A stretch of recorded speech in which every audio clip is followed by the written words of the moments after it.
प्रदेश cadre के 2023 batch के एक आईएएस अधिकारी की कहानी गजब फिल्मी है। गोलियों की तड़तड़ाहट, भ्रष्टाचार के खिलाफ जंग, चेहरे पर गहरे जख्म और सिस्टम से सीधा मुकाबला। रिंकू राही ने वो सब झेला है जो किसी भी साधारण इंसान को तोड़ने के लिए काफी होता है। भ्रष्टाचार का पर्दाफाश करने पर 7 गोलियां खाई, फिर भी हार नहीं मानी।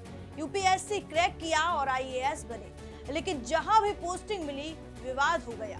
उठक बैठक वाला वीडियो, इस्तीफा और अब जालौन में बीजेपी ब्लॉक प्रमुख से धक्का मुक्की का मामला, ये कहीं भी ज्यादा दिन टिक नहीं पाते हैं।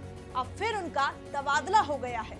आखिर क्या है ये पूरा मामला, बताएंगे विस्तार से। देखिए हमारी खास रिपोर्ट।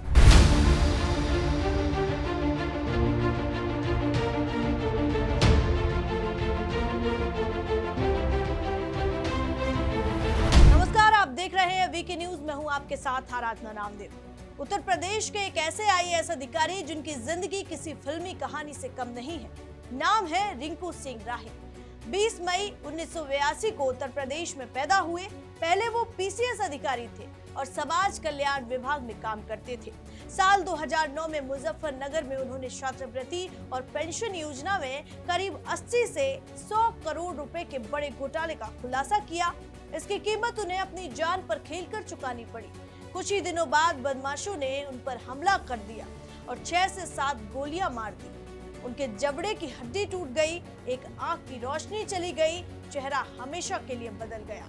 लेकिन उन्होंने हार नहीं मानी और मौत को मात देकर वापस खड़े हुए। इसके बाद उन्होंने यूपीएससी की तैयारी शुरू की। 2021 में 683वीं रैंक आई, लेकिन सेवा नहीं मिली।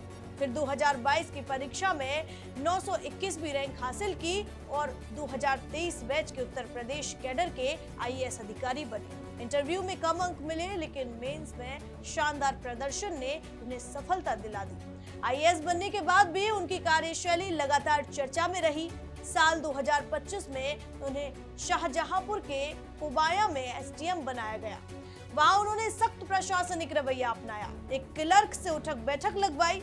विरोध होने पर उन्होंने खुद भी वकीलों के सामने कान पकड़कर उठक बैठक लगाई और कहा कि कानून सबके लिए बराबर है।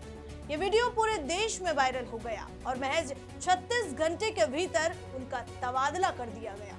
इसके बाद उन्हें लखनऊ के राजस्व परिषद में अटैच कर दिया गया, जहां कई महीनों तक उन्हें कोई काम नहीं दिया गया।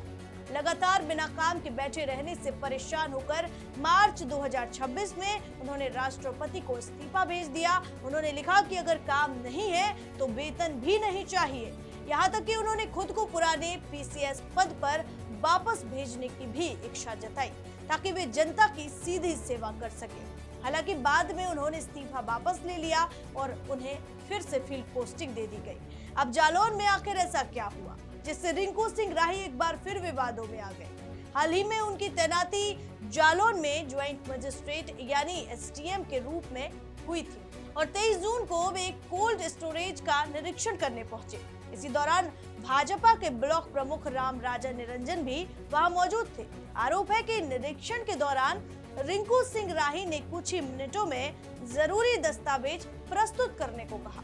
ब्लॉक प्रमुख का कहना है कि दस्तावेज तत्काल उपलब्ध नहीं हो सकते थे क्योंकि वे दूसरे डायरेक्टर के पास थे।